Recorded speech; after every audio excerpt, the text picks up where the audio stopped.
नमस्कार दोस्तों, स्वागत है। हरियाणा प्रीवियस ईयर जो सीरीज हमने शुरू की हुई थी, उसी सीरीज में हमारा एक और लेक्चर शुरुआत करते हैं मोटिवेशनल कोट के साथ। ज्ञान प्राप्त करने के लिए अध्ययन जरूरी है और बुद्धिमानी प्राप्त करने के लिए समझना जरूरी है। बिल्कुल, वैसे अध्ययन के लिए भी समझना जरूरी है, तो इसलिए इस कोट को आप अपने दिमाग में रखें और शुरुआत कर देते हैं हम पहले क्वेश्चन की तरफ। पहला क्वेश्चन हमारा क्या रहने वाला है? पहला क्वेश्चन है, हरियाणा के किस जिले में महाराणा प्रताप, ये कोट को ध्यान में रखना, बागवानी विश्वविद्यालय स्थित है? हरियाणा के किस जिले में महाराणा प्रताप बागवानी विश्वविद्यालय स्थित है? बताइए मेरे से क्या आंसर रहने वाला है। ऑप्शन की तरफ हम चलते हैं। ऑप्शन क्या रहने वाला है? पहला ऑप्शन है करनाल में है, दूसरा ऑप्शन हिसार में है, तीसरा भिवानी में है, चौथा या गुरुग्राम में। बताइए मेरे से महाराणा प्रताप बागवानी यूनिवर्सिटी, बहुत इंपॉर्टेंट क्वेश्चन है, तो इसका आंसर है करनाल में मिलेगी तुम्हें। ठीक है जी, NH44 पे ये करनाल में। ठीक है मेरे से महाराणा प्रताप बागवानी विश्वविद्यालय कहाँ पर है? करनाल में। बहुत इंपॉर्टेंट है। बागवानी क्या होता है? बागवानी होता है फल सब्जियां इन सब की खेती, क्या कहलाती है? बागवानी कहलाती है। प्रश्न नंबर 2 की तरफ चलते मेरे से हरियाणा के किस जिले में लाला लाजपत राय पशु चिकित्सा और पशु विज्ञान विश्वविद्यालय स्थित है? बताइए मेरे से हिसार में है, जींद में है, करनाल में, पानीपत में। बताइए लाला लाजपत राय पशु विश्वविद्यालय। तो बताइए, जैसे शॉर्ट में लुबास भी कहते हैं, लुबास गांव में पड़ता है, तो इसका आंसर भी है हिसार। कहाँ मिलेगा तुम्हें? ये हिसार में मिलेगा, लाला लाजपत राय पशु चिकित्सा विश्वविद्यालय। बहुत इंपॉर्टेंट है, पेपर में बार बार आया हुआ क्वेश्चन है। प्रश्न नंबर 3 की तरफ चलते हैं मेरे से जननायक चौधरी देवीलाल अवार्ड किस क्षेत्र से संबंधित है? बताइए मेरे से किससे संबंधित है जननायक चौधरी देवीलाल अवार्ड? बताइए। ऑप्शन की तरफ चलें। अधिकतम कृषि उत्पादन के लिए, हरियाणा साहित्य में प्रमुख अंशदान के लिए, सूचना प्रौद्योगिकी में नवोन्मुखी विकास के लिए, शहरी विकास में मुख्य योगदान के लिए। बताइए मेरे से क्या आंसर रहने वाला है? जल्दी से आंसर करें आप लोग। चलो मैं आंसर बताता हूँ इसका। तो बहुत इंपॉर्टेंट है भैया, कृषि के लिए है, अधिकतम कृषि उत्पादन के लिए होता है चौधरी देवीलाल, याद रखना। कुछ और मैं आपको बताऊं, जैसे भीम पुरस्कार किससे संबंधित है? तो याद रखना, हरियाणा में सर्वोच्च खेल पुरस्कार है भीम पुरस्कार। ठीक है जी। मुख्यमंत्री पुरस्कार किस क्षेत्र में दिया जाता है? याद रखना, मुख्यमंत्री रत्न पुरस्कार वो किस क्षेत्र में दिया जाता है, ये भी याद रखेंगे आप लोग। ये श्रमिकों के क्षेत्र में, ठीक है जी, श्रम के क्षेत्र में दिया जाता है। सूर्य सम्मान साहित्य के क्षेत्र में दिया जाता है, ये भी याद रखना। राज्य शिक्षक पुरस्कार भी शिक्षकों को, जो शिक्षा के क्षेत्र में अच्छा काम करते हैं, जो शिक्षक होते हैं, टीचर्स, उनको दिया जाता है। ठीक है मेरे से प्रश्न नंबर 3 की तरफ। 3 का आंसर क्या है? अधिकतम कृषि उत्पादन के लिए। प्रश्न नंबर 4 की तरफ, निम्न में से किस स्थान में होंडा मोटरसाइकिल का निर्माण होता है? बताइए मेरे से क्या आंसर रहने वाला है। ऑप्शन की तरफ चलते, रेवाड़ी, करनाल, मानेसर, रोहतक। ठीक है, तबीयत ठीक नहीं है, उसके बावजूद ही मैं वीडियो बना रहा हूँ, ताकि आपकी तैयारी लगातार चलती रहे, आपकी तैयारी में कोई बिगड़ ना पड़े, बिना किसी रुकावट की तैयारी हो। इसलिए आप लोग वीडियो को शेयर करें, सब्सक्राइब करें और ज़्यादा से ज़्यादा लोगों को वीडियो के साथ जोड़ें। बताइए होंडा मोटरसाइकिल कहाँ है? बहुत सिंपल क्वेश्चन है। गुरुग्राम में। गुरुग्राम में भी कहाँ? देखो ऑप्शन में क्या, रेवाड़ी, करनाल, मानेसर। तो कहाँ है? मानेसर में मिलेगी तुम्हें। होंडा मोटरसाइकिल का निर्माण होता है भैया, वहीं पर है। ठीक है मेरे से नहीं, अगला क्वेश्चन तरफ चलते हैं। हमारा नेक्स्ट क्वेश्चन रहने वाला है, हरियाणा किस मंडल में अधिकतम जिले? बताओ हरियाणा के किस मंडल में अधिकतम जिले? बताइए किस मंडल में? करनाल में, रोहतक में, भिवानी, गुरुग्राम। शेयर करते रहिएगा, सब्सक्राइब करते रहिए, ज्यादातर लोगों को जोड़िए आप लोग। बताइए मेरे से क्या आंसर है? सबसे ज्यादा मंडल कहाँ पर मिलेंगे तुम्हें? रोहतक में मिलेंगे। ठीक है जी, रोहतक मंडल में सबसे ज्यादा जिले मिलेंगे। तो कितने जिले हैं रोहतक मंडल में? तो याद रखना, रोहतक मंडल में आपको मिलेंगे 5 जिले। कौन कौन से हैं? रोहतक, सोनीपत, झज्जर, भिवानी और चरखी दादरी। ये किस में मिलेंगे भैया? रोहतक मंडल। बाकी आप देखेंगे करनाल में करनाल, पानीपत, कैथन, फरीदाबाद पलवल, नूंह। ठीक है जी, अम्बाला में अम्बाला, पंचकुला, कुरुक्षेत्र, यमुनानगर। हिसार में हिसार, फतेहाबाद, सिरसा, जींद। और गुरुग्राम मंडल में गुरुग्राम, रेवाड़ी, महेंद्रगढ़। सबसे ज़्यादा जिले कहाँ मिलेंगे भैया? रोहतक में मिलेंगे, याद रखना मेरे सेठ नहीं हो। तो इसका आंसर क्या है? सबसे ज़्यादा जिले किसमें? रोहतक में है मेरे सेठ नहीं। प्रश्न नंबर 6 की तरफ चलते हैं। गर्दा उड़ा दो, वीडियो को फैला दो चारों तरफ। प्रश्न नंबर 6 का आंसर क्या रहने वाला है? क्वेश्चन पढ़ेंगे। सुप्रसिद्ध नाटक कोर्ट मार्शल के लेखक कौन है? बताइए मेरे से नहीं हो। विष्णु प्रभाकर है, स्वदेश दीपक है, या भगवान दास है, या मोरबाल है, या मदनेश? भैया स्वदेश दीपक या दीपक स्वदेशी के नाम से इनका नाम आता है। तो क्या आंसर रहने वाला है? कोर्ट मार्शल का लेखक है भैया स्वदेशी दीपक या दीपक स्वदेशी। याद रखना, कहाँ लिखा गया था? अम्बाला में लिखा गया था कोर्ट मार्शल। ठीक है, यूट्यूब पे वीडियो पड़ी हुई है कोर्ट मार्शल की। ठीक है, ये पूरा फिलवाया गया है, उसको अच्छे से आप देखें। 1-1.5 घंटे की या 1 घंटे के आसपास की वीडियो है। बहुत इंपॉर्टेंट है। फिर सर नंबर 7 की तरफ चलते मेरे लाल लाली। हरियाणा राज्य दिल्ली को सभी तरफ से घेरे हुए, केवल कहाँ से नहीं घेरा हुआ है बताइए। हरियाणा ने दिल्ली को चारों तरफ से घेरा हुआ है, लेकिन कहाँ से नहीं घेरा हुआ? पश्चिम से नहीं घेरा हुआ है, पूर्व को छोड़ा हुआ है, उत्तर को छोड़ा हुआ है, दक्षिण को छोड़ा हुआ है। बताइए मेरे से नहीं।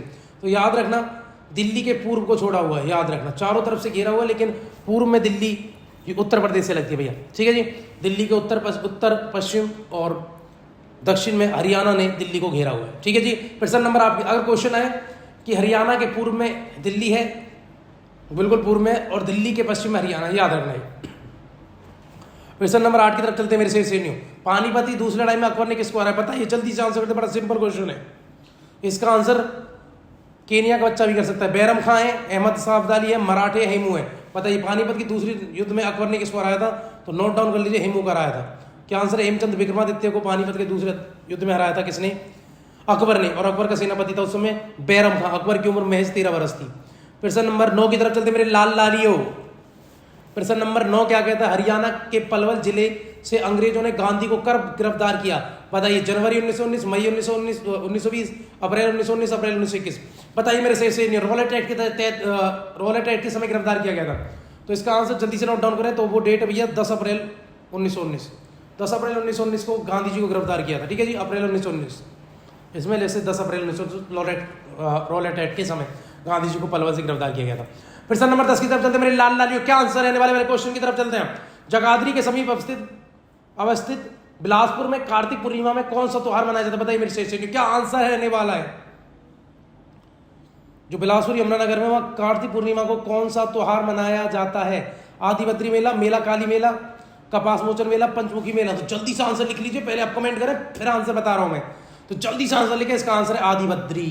तो क्या रहने वाला है? आदिबद्री। आप कहेंगे सर क्या आंसर है? आदिबद्री है जी, आदिबद्री, ठीक है।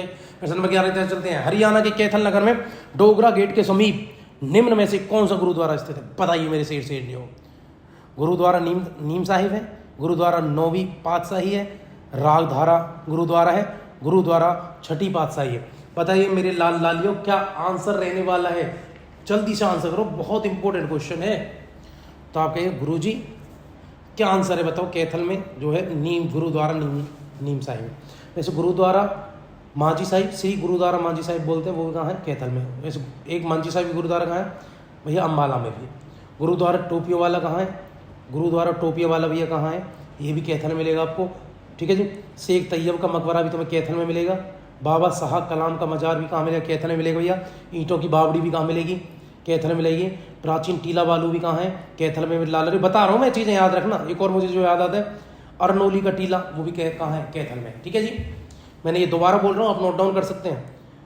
गुरुद्वारा नीम साहिब कहाँ? ये तो है ही है कैथल में। गुरुद्वारा मांझी साहिब, श्री गुरुद्वारा मांझी साहिब बोलते हैं, वो कहाँ है? कैथल में। एक मांझी साहिब अम्बाला में भी है। ऑप्शन के अकॉर्डिंग आप आंसर करते रहिएगा।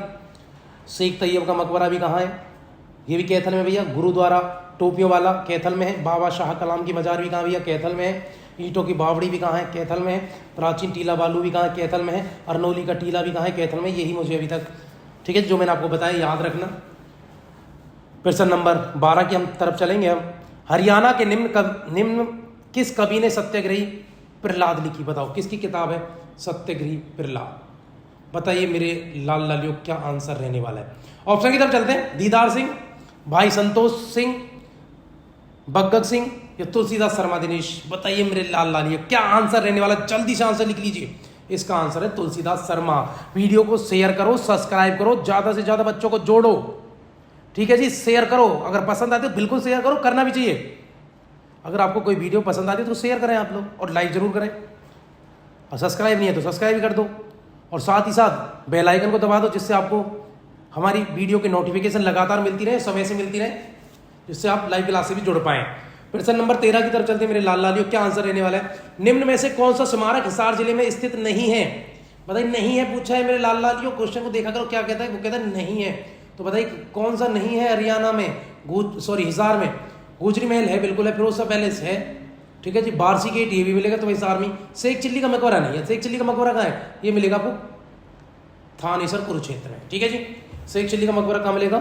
थानेसर कुरुक्षेत्र में मिलेगा मेरे लाल लालियों। चले अगले क्वेश्चन की तरफ चले। चलो कुछ मैं बातें बताऊं तुम्हें। गुजरी महल जो बनवाया ना वो फिरोज शाह तुगलक ने बनवाया था, याद रखना। शेख चिल्ली का मकबरा भैया किसका है, शेख चिल्ली कौन थे पहले ये बता दो। शेख चिल्ली भैया दारा सिकों के गुरु थे मेरे लाल लालियो, ये भी याद रखना। ठीक है जी, ओके ठीक है, याद रखना। ठीक है, गुजरी महल बनवाए फिरोज शाह तुगलक ने। ठीक है, शेख चिल्ली नहीं, गुजरी महल याद रखना मेरे लाल। शेख चिल्ली का जो मकबरा है वो भी याद रखना, वो किसके, संगमरमर का बना हुआ है। ठीक है, ठीक है जी। और शेख चिल्ली किसके गुरु है, तो ये जरूर याद रखें आप, वो दारा के गुरु थे। और इसको शेख चिल्ली को का जो मकबरा है ना, इसको हरियाणा का ताजमहल कहते हैं, आप जानते हैं। चलो प्रश्न नंबर 14 की तरफ चलते हैं। प्रश्न नंबर 14 क्या कहता है, हरियाणा के राज्यपाल बनने के लिए निम्नतम आयु कितनी होनी चाहिए, बताओ। अब हरियाणा का अगर राज्यपाल, किसी राज्य का राज्यपाल बनना है तो बताइए कितनी उम्र होनी चाहिए, 20, 25, 30, 35। बताइए मेरे लाल लालियों क्या आंसर रहने वाला है, राज्यपाल के लिए कितनी उम्र होनी चाहिए न्यूनतम। तो भैया आंसर लिख लीजिए 35, राष्ट्रपति के लिए भी 35, उपराष्ट्रपति के लिए भी 35। अच्छा बताओ प्रधानमंत्री बनने के लिए कितनी, तो प्रधानमंत्री के लिए कितनी चाहिए भैया, 25 चाहिए जी। जो सांसद बन सकता है वो प्रधानमंत्री बन सकता है, जो MP बन सकता है। ठीक है जी, चले आगे मेरे लाल लालियो। मुख्यमंत्री रत्न अवार्ड का संबंध किससे है, बताइए। बहुत इंपॉर्टेंट क्वेश्चन है, नोट डाउन कर लेना है 15 क्वेश्चन, बहुत इंपॉर्टेंट है। आज क्लास का सबसे इंपॉर्टेंट क्वेश्चन यही है। हरियाणा भाषा में काव्य रचना से, औद्योगिक श्रम से, खेल कूद से, प्रशासन से। और ये मैंने अभी बताया था जब मैंने आपको वो क्वेश्चन बताया था, जो देवीलाल अवार्ड है, चौधरी देवीलाल जननायक देवीलाल जी अवार्ड, तभी मैंने बताया था कि मुख्यमंत्री रत्न अवार्ड किससे संबंधित है, तो औद्योगिक श्रम से। ठीक है मेरे लाल लालियो, क्या आंसर रहने वाला है, तभी तो क्वेश्चन रिलेट होते हैं। जो एक्सप्लेनेशन में बोलता हूँ उसको भी ध्यान से सुना करें आप लोग, उससे भी बहुत सारे क्वेश्चन हो जाएंगे आप लोगों के। फिर सर नंबर 16 की तरफ चलते मेरे लाल लालियो। खेलों के क्षेत्र में विकास यादव का नाम किससे संबंधित है, बताइए। कुश्ती से है, शॉर्टपुट से, बॉक्सिंग से, पोल वेट से, ठीक है, या पोल वोट से, बताइए किससे संबंधित है, विकास यादव। बताइए मेरे लाल लालियो क्या आंसर रहने वाला है, विकास यादव कौन सा खेल खेलते हैं। ठीक है जी, जल्दी से आंसर कर दीजिए। चलो आपने आंसर कर दिया होगा, तो हम जो आंसर मैं आपको बता दूं, इसका आंसर है बॉक्सिंग से है। कौन, विकास यादव का संबंध। ठीक है जी, और बॉक्सिंग के लिए हरियाणा के एक और है, पूरे भारत के बहुत अच्छे बॉक्सर माने जाते हैं, नाम है विजेंद्र सिंह, भिवानी से, इसलिए भिवानी को क्या कहते हैं, बॉक्सिंग का पावर हाउस। ठीक है जी मेरे लाल लाली, प्रश्न नंबर 17 की तरफ चलते हैं। मोरनी की पहाड़ी का उच्चतम बिंदु कहां है, करो चोटी है, गरो चोटी है, तोसा चोटी है, ग्रेसर चोटी है। मजा आ गया तो बिल्कुल। तो बताइए, बड़ा सिंपल क्वेश्चन बन गया, इसका आंसर तो युगांडा का बच्चा भी करेगा। तो भैया इसका आंसर है करो। करो की ऊंचाई कितनी है, 1514 मीटर ऊंचाई है भैया करो की। ठीक है मेरे सेठ सेठनियों, प्रश्न नंबर 18 की तरफ चलूं मैं। चलें, चलो कुछ क्वेश्चन मैं आपसे पूछता हूं, बताओ दक्षिण हरियाणा की सबसे ऊंची चोटी कौन सी है, बताइए। सॉरी, तबीयत ठीक नहीं है, तो बताइए क्या आंसर रहने वाला है। तो बताइए दक्षिण की जो सबसे चोटी है ना, वो है ढोसी की पहाड़ी। ठीक है, वही है ढोसी की चोटी, 652 मीटर है। ठीक है जी, हरियाणा की दूसरी ऊंची चोटी कौन सी है, तो भैया वो टीपरा। ठीक है जी, तो याद रखना, करो चोटी के बाद हरियाणा की दूसरी चोटी टीपरा, वो मोरनियों की पहाड़ी है। फिर सर नंबर 18 की तरफ चलो मेरे लाल लालियो। हरियाणा में प्रथम बार राष्ट्रपति शासन कब लागू हुआ था, बताइए। नवंबर 1967, अप्रैल 1977, दिसंबर 1989, अप्रैल 1991। बताइए मेरे लाल लालियो, लिखा भी है साइड में, देखो कहाँ 1967। तो याद रखना हरियाणा में 3 बार राष्ट्रपति शासन लगा है। तो पहला कब लगा है, नवंबर 1967 में लगा था, देख याद है, 67 से 68 तक पहला लगा था, दूसरा 77 में लगा, तीसरा 91। याद रखना, पहला 67, दूसरा 77, तीसरा 91। कितने बार लगाए, 3 ही बार लगाए। और क्वेश्चन ये जरूर पूछेंगे कि भैया जब पहली बार राष्ट्रपति शासन लगा था तो भैया राष्ट्रपति कौन थे, तो याद रखना जाकिर हुसैन थे। दूसरी बार लगा था BD जत्ती थे, और तीसरी बार वेंकटरमन। और ये पूछेंगे सबसे छोटा कौन सा था, दूसरा, सबसे बड़ा कौन सा था, पहला, 183 दिन था मैंने। ठीक है मेरे लाल लाली, एडिशनल इन्फॉर्मेशन मैंने दे दी है, इसको आप पढ़ें, लाइक करें, नोट करें, और वीडियो को शेयर करें, सब्सक्राइब करें, और बेल आइकन को भी दबा दें। प्रश्न नंबर 19 की तरफ चलते हैं। निम्न सभी काव्य से संबंधित है सिवाय सुरेंद्र शर्मा के, राजा राम शास्त्री के, तुलसीदास शर्मा के, या अल्लड़ बीकानेरी के। तो भैया बताइए इनमें से कौन काव्य से संबंधित नहीं है, बताइए मेरे लाल लाली। कविता नहीं लिखते, तो याद रखना इसका आंसर है राजा राम शास्त्री। राजा राम शास्त्री कविता नहीं लिखते हैं, ये उपन्यासकार है जी। क्या है जी, उपन्यासकार, राजा राम शास्त्री। ठीक है, सुरेंद्र शर्मा काव्य लिखते हैं, हास्य कविताएं, तुलसीदास शर्मा भी लिखते हैं, अल्लड़ बीकानेरी भी लिखते हैं। तो प्रश्न नंबर 20 की तरफ चलते हैं मेरे लाल लालियों। क्या क्वेश्चन रहने वाले, नो किस जिले में बता रहे, लो बच्चों वाला क्वेश्चन। आप कहेंगे सर जी ये तो बच्चों वाला क्वेश्चन है, इसका आंसर तो केनिया का बच्चा भी कर देगा कि नू कहाँ है। बताइए नू तो मेवात है। क्या है मेरे लालियों, मेवात का ही नाम क्या है, नू है। मेवात का नया नाम नू है, मेवात का पुराना नाम सत्यमीपुरम है। चलो नेक्स्ट क्वेश्चन की तरफ चलूँ मैं। क्वेश्चन नंबर 21 क्या कहता है, राव बहादुर के खिताब से कौन सम्मानित हुआ, बंसीलाल चौधरी, देवीलाल सर, छोटू राम, ओम प्रकाश चौटाला। बताइए मेरे से क्या आंसर रहने वाला है। तो राय बहादुर तो हमारे कौन थे जी, छोटू राम जी हैं राय बहादुर। चलो छोटू राम जी के बारे में कुछ एडिशनल इन्फॉर्मेशन, इनको रहबर आजम व गरीबों और किसानों का मसीहा कहते हैं। ठीक है भैया, इनको किसानों से ज़्यादा भैया इनको जमींदारों का मसीहा कहते हैं। ठीक है, याद रखना देवीलाल जी किसानों के नहीं जमींदारों के मसीहा हैं। ठीक है जी, गरीबों का और जमींदारों का मसीहा कहते हैं। छोटू राम का जन्म गढ़ी सांपला में हुआ था, वैसे किसानों का मसीहा कहते हैं देवीलाल जी को। ठीक है, इनका वास्तविक नाम क्या है, राय रिचपाल है जी। 1914 में इनको राय बहादुर की उपाधि मिली थी। 1916 में इन्होंने जाट गजट निकाला। इनको भैया दीनबंधु कहते हैं, याद रखना। और इन्होंने ही भागड़ा नागल बांध बनवाया है भैया, बहुत योगदान है किसका, छोटू राम जी का। और गढ़ी सांपला जो इनका जो गांव जहाँ इनका जन्म हुआ था, आज उसको छोटू राम नगर कहते हैं। ठीक है जी मेरे लाल लालियों, बहुत सारी बातें मैंने छोटू राम जी के बारे में आपको बताई हैं। ठीक है जी, सर के नाम से जाने जाते हैं। क्वेश्चन नंबर 22 की तरफ चलते मेरे लाल लालियों। कल्पना चावला की मृत्यु अंतरिक्ष मिशन में हुई, बताइए कब हुई थी। इस पर हम पहले भी प्रीवियस वीडियो में पढ़ चुके हैं, फिर से क्वेश्चन रिपीट हो रहा है। तो 1, 2, 3 है भैया, 1 फरवरी 2003, एक पहली तारीख दूसरा महीना 2003 भैया। तो क्या रहने वाला है, ऑप्शन नंबर डी की तरफ हम चलेंगे। 22 का क्या है, डी है। ठीक है जी, तो कौन सा यान था मुझे बता दो फिर से, जो क्रैश हुआ था जिसके कारण उनकी डेथ हुई। तो याद रखना कोलंबिया यान था। प्रश्न नंबर, अच्छा किसकी तरफ से गई थी, नासा की तरफ से। एक बार 1997-98 में गई थी, दूसरी बार कभी थी 2003 में, जब आते समय जो प्लान जो इनका वो था यान, वो धरती पर जैसे ही उतर रहा था तभी वो क्रैश हो गया। प्रश्न नंबर 23 की तरफ मेरे लाल लाल, वंदे मातरम योजना का संबंध किससे है। अली ये बता, कल्पना चावला का संबंध किस जिले से है, तो ये करना है। वंदे मातरम योजना का संबंध किसान सैनिकों से, किसानों से, महिलाओं से, स्वतंत्रता सेनानियों से। बताइए मेरे लाल लालियों क्या आंसर रहने वाला है, वंदे मातरम योजना का संबंध किससे है। सैनिक कोई आंसर नहीं मत करना, आंसर क्या है, सैनिक मत कर देना, आंसर है जी महिलाओं से संबंधित है वंदे मातरम योजना। आया समझ में। अच्छा मैं कुछ ये बताऊं कि ये शुरू कभी हुई थी, फरवरी 2004 में। जहाँ तक मुझे याद है 9 फरवरी 2004 को ये योजना शुरू हुई थी। कौन सी, वंदे मातरम योजना।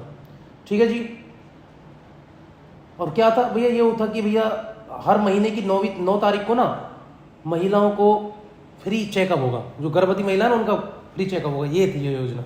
ठीक है जी, और ऐसा नहीं सिर्फ सरकारी अस्पताल, सरकारी और निजी यानी प्राइवेट हॉस्पिटल दोनों में ही होगा। ठीक है, 9 तारीख को हर महीने ही मुफ्त चेकअप गर्भवती महिलाओं का। प्रश्न नंबर 4 यही है, कौन सी योजना, यही थी भैया वंदे मातरम योजना। याद रखना 9 फरवरी 2004 को ये योजना की शुरुआत हुई थी। ठीक है जी, प्रश्न नंबर 24, लाहौर में उच्च न्यायालय की स्थापना किस अधिनियम के तहत हुई। बताइए, गवर्नमेंट ऑफ इंडिया अधिनियम 1919, गवर्नमेंट ऑफ अधिनियम 1915, गवर्नमेंट ऑफ इंडिया अधिनियम 1935, गवर्नमेंट ऑफ अधिनियम 1947। बताइए मेरे लाल लालियों क्या आंसर रहने वाला है, बताइए भैया। और ये क्वेश्चन, ये आंसर हम पहले कर चुके हैं, पढ़ा चुके हैं लोग। ठीक है भैया, तो इसका आंसर है गवर्नमेंट ऑफ अधिनियम 1919 का। ठीक है जी, प्रश्न नंबर 25 की तरफ चलते मेरे लाल लालियों। क्या रहने वाला है प्रश्न नंबर 25 का आंसर, एक कथन है जी और दूसरा क्या है, कारण है। तो बताइए, पहला है हरियाणा एक मैदानी राज्य है, इसकी कारण क्या कहता है, इसकी तुगनता 700 से 900 फीट है। तो बताइए मेरे लाल लालियों क्या है, क्या आंसर रहने वाला है। चलो पहले कथन को देख लेते। हरियाणा एक मैदानी, बिल्कुल है। हरियाणा की तुगनता ऊंचाई 900-700, हाँ लगभग इतनी। ठीक है, तो क्या आंसर रहने वाला है, तो दोनों सही लग रहे हैं मुझे। तो आंसर क्या करेंगे अपन, इसका आंसर करेंगे ऑप्शन नंबर ए। ठीक है मेरे लाल लालियों, आपको हमारी वीडियो अच्छी लगती है तो आप शेयर करें, सब्सक्राइब करें, ज़्यादा से ज़्यादा लोगों को आप हमारी वीडियो से जोड़ें। ठीक है, आपने अगर हमारे प्रीवियस ईयर की बाकी वीडियोस नहीं देखे, इससे पहले भी हम 19 वीडियोस हरियाणा प्रीवियस ईयर की शूट कर चुके हैं, आप उनको देखो जाकर। ठीक है जी, वो हम डाल चुके हैं। अगर आपने हमारी दिल्ली पुलिस की हमने एक सीरीज शुरू की हुई है जिसका नाम है कटप्पा सीरीज, उसमें भी हम 14-15 लेक्चर ले चुके हैं। अगर आपने वो भी नहीं देखे तो वो भी देखें, उसमें भी कई सारी वीडियो हमने शूट किए, वो भी पढ़ा हम। ठीक है जी, आप हमारी वीडियो को लगातार देखें, शेयर करें, सब्सक्राइब करें, ज़्यादा से ज़्यादा लोगों को जोड़ें, बेल आइकन को दबा दें। जय हिंद, जय भारत।